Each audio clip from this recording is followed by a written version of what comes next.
Sa gitna ng pagninilay ng mga Pilipino ngayong Semana Santa, isang mensahe ng pag-asa ang ipinaabot ni Vice President Sara Duterte sa mga Pilipino.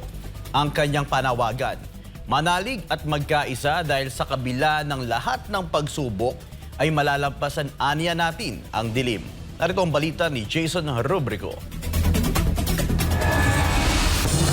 Sa kanyang mensahe ngayong Semana Santa, hinikayat ni Vice President Sara Duterte na patatagin ang pananampalataya at panatilihin ang pagkakaisa.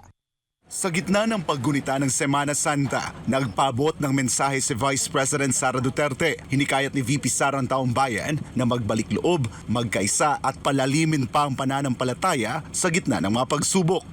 Habang dumaranas ang bayan ng matinding pagsubok at lalong lumalalim ang pagkawatak-watak, ang Kwaresma ay paanyaya para sa panahon ng paghilom, pagbabalik loob at pagbabalik tanaw sa mga pinahalagahan nating mga Pilipino, malasakit, pananampalataya at pagkakaisa. Ayon kay VP Sara, ang Semana Santa ay panahon ng pagdinilay sa sakripisyo ng Panginoong Hesukristo para sa kaligtasan ng sangkatauhan.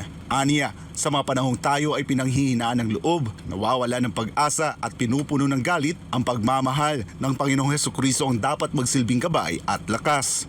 Magsilbisa ng ilaw sa atin ang sakripisyo ni Jesus at patatagin natin ang ating pananampalataya sa mga panahong tayo ay nagiging mahina, nawawalan ng pag-asa o punong-puno ng pasanin, galit at mga hangaring lumaban sa ating kapwa.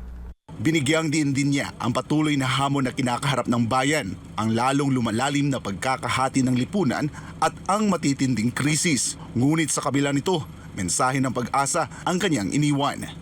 Manalig tayo, magkaisa tayo, malalampasan natin ang dilim. God save the Philippines. Para sa Diyos at sa Pilipinas ko mahal, ako po si Jason Rubrico, SM9 News.